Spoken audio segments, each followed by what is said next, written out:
Okay, once again, my name is Hellen Makawungu. I've worked on this presentation with my colleague. He's in the background, listening in or trying to observe what is going on. It's called Derek Samanda. We are going to take you through our experience, but first of all, we want to first walk you through the introductions of our cloud, and later on we shall share our experience. Before we go to the cloud itself, we are the Ugandan NREN. We support research and academic institutions in Uganda, that is tertiary institutions, universities, schools. Also, if you want to get more information on what we do, I know our communications team are online.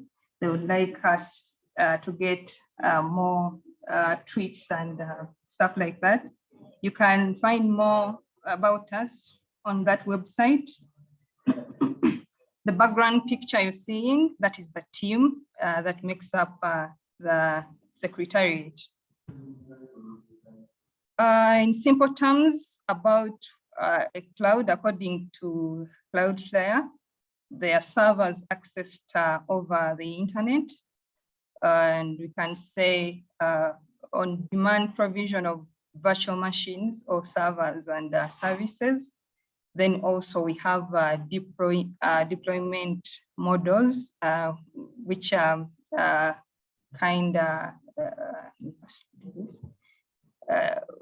different deployment models, that is hybrid, private, community, public.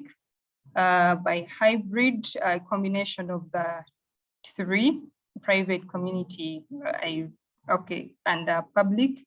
Then private, whereby maybe for an NREN or an institution set up their own for internal use. Then a community can be a group of people that have come together to set up their own, cloud. Then for public, that one is publicly accessed, as the word suggests. Different delivery models. There is platform as a service, then infrastructure as a service, then software as a service. For our case, we focus more on infrastructure as a service. We own the infrastructure. We buy our own physical nodes, set up everything.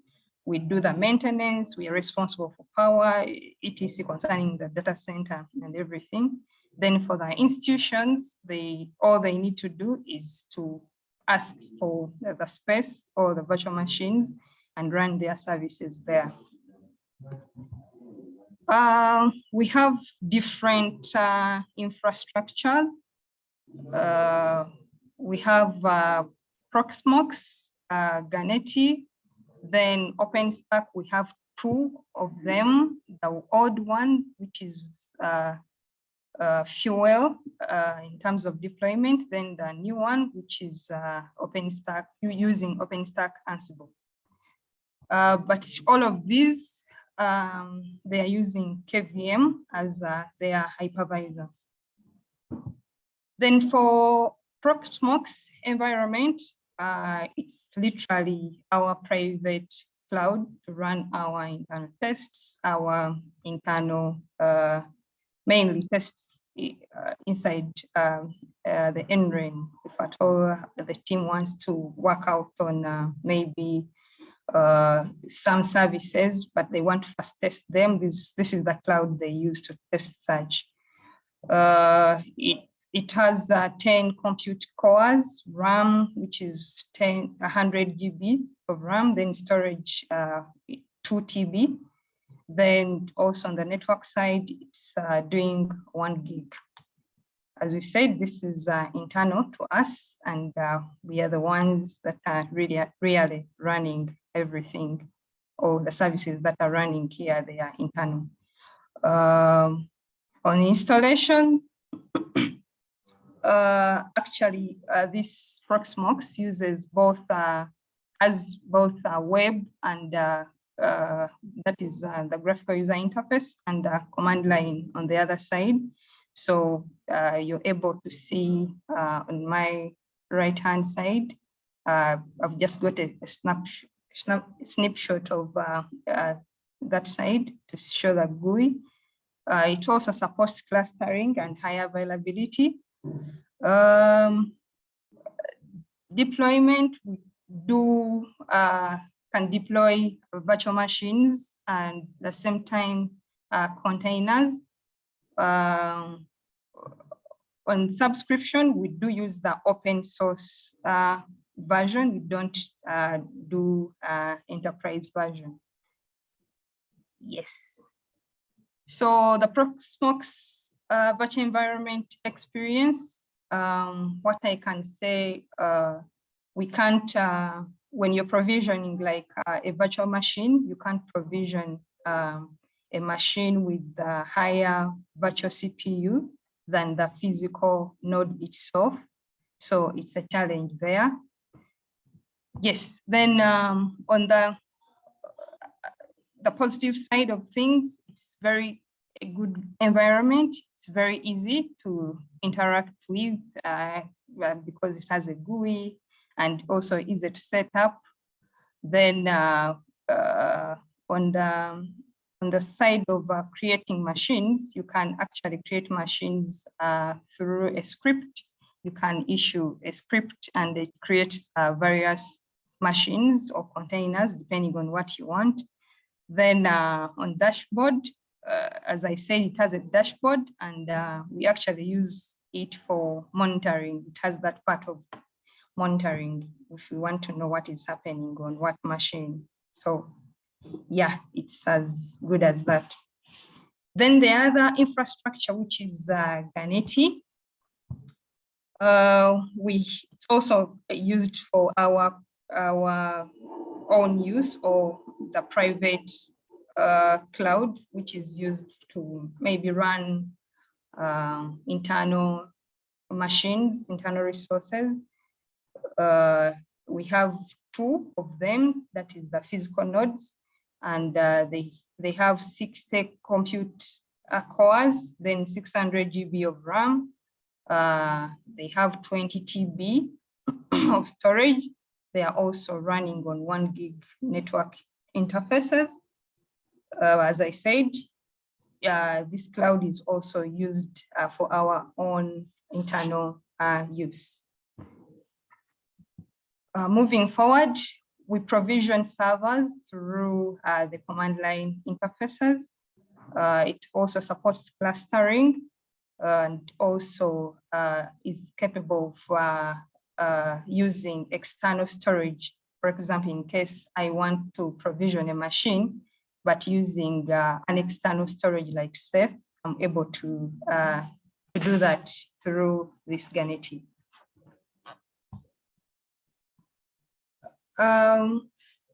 Of course, there are issues we noticed with this Ganeti, whereby when you have, for example, institutions that want to use it, I think this was our old cloud. So this is this was the baseline where we were like, okay, I think we need to move from this kind of platform then to have a platform whereby even our member institutions can make use of the RENU cloud. That's when we thought of the next infrastructure. So in this infrastructure, clients were not able or like to utilize that multi-tenancy kind of thing, that I have a project, maybe institution X also has a project, and we are able to, log in at the same time, do whatsoever we want. That is not possible with our Ganeti platform. And also, it's more of a manual. One of my colleagues was calling it manual because it doesn't have a graphical user interface, but internally, since there were mostly techies that are interacting with it, so it was easy for us to, interact and do whatsoever we want with it. So not until we thought of what next, what should we do so that our clients also have access to the cloud. That's when we thought of, okay, let's introduce another kind of infrastructure that can support the multi-tenancy kind of thing. And that's when we introduced the Openstack. First, we went for the version that uses Fuel for deployment, and we call it our old cloud. It has 320 compute cores, CPU cores. Then it has 1500 GB of RAM, then 140 TB of storage, and it's also running on 1 gig network interface. This one, as I said, this one prompted the use to be used by our institutions, our member institutions. So we have institutions that are on this old cloud.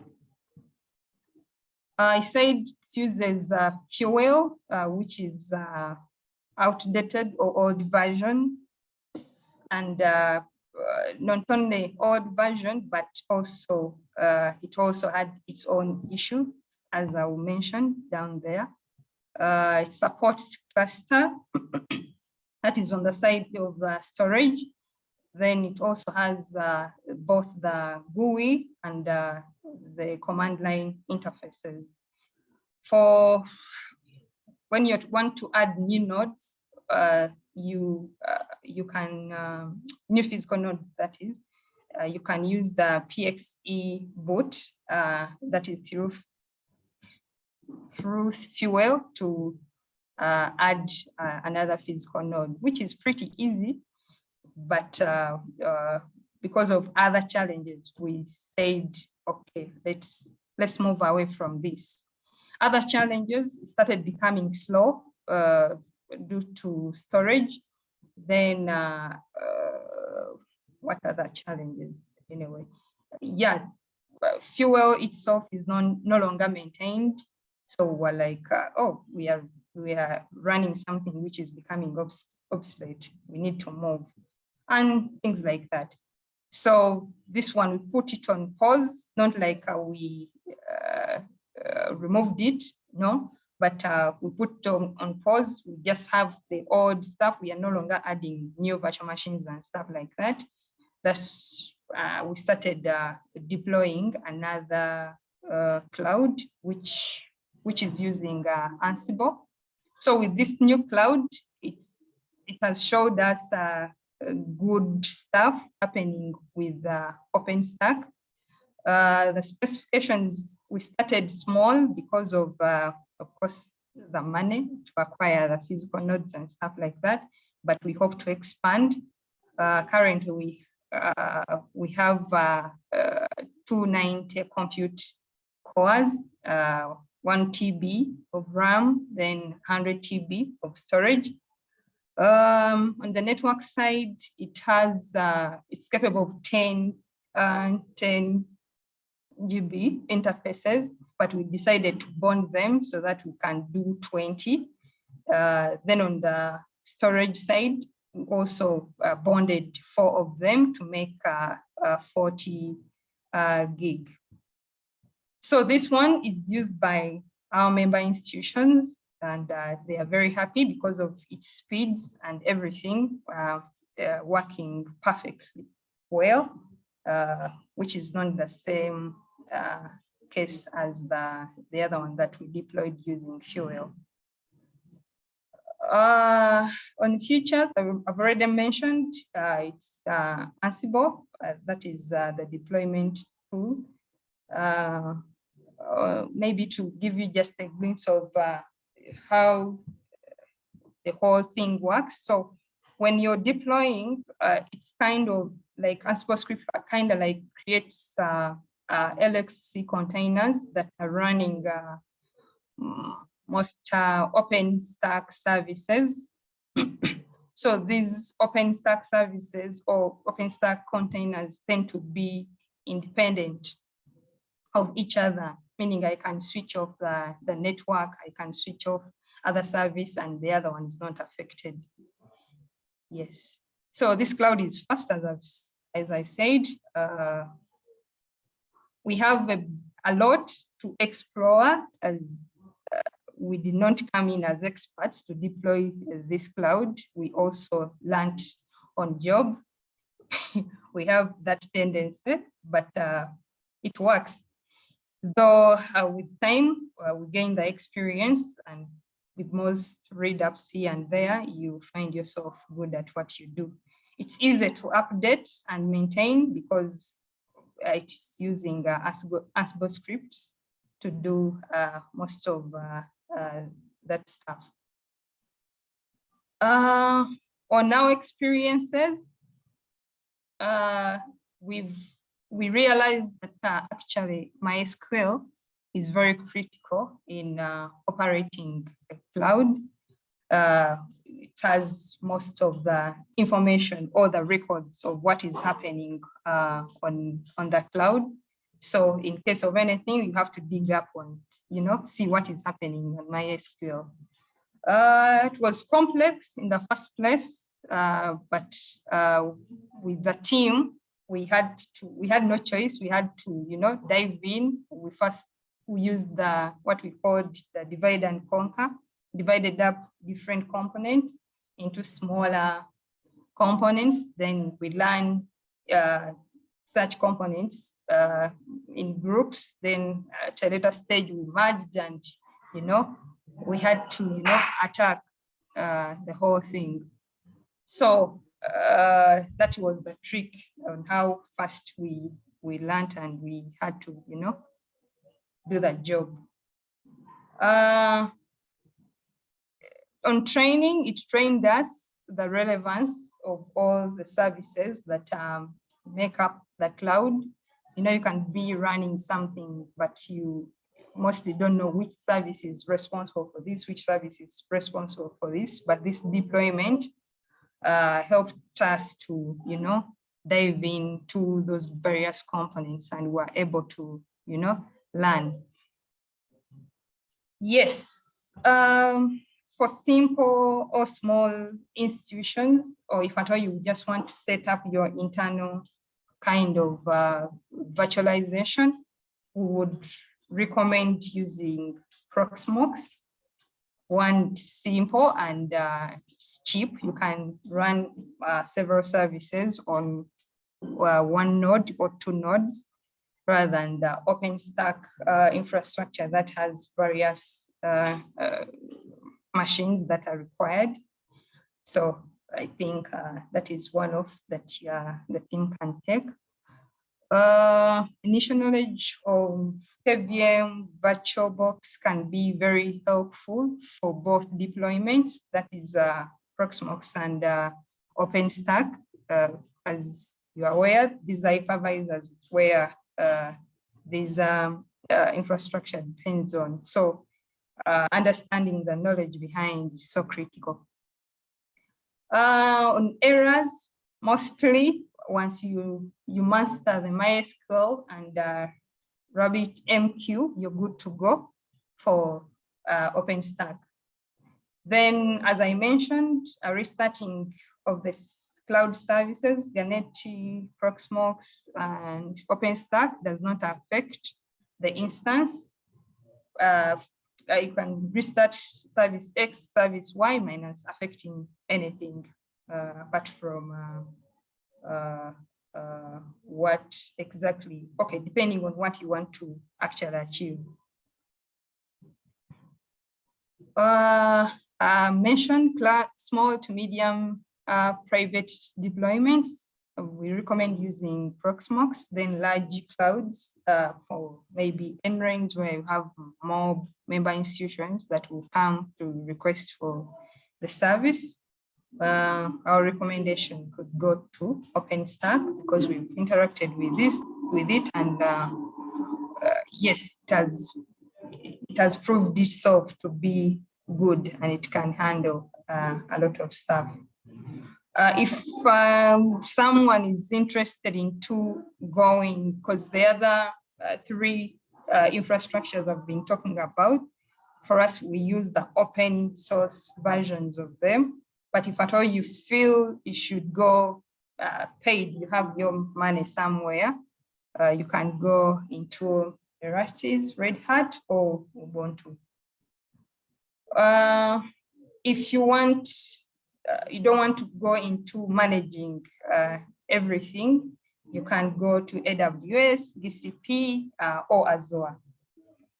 Yes, those are references from where we got most of this, and this is the end of my presentation. Thank you so much.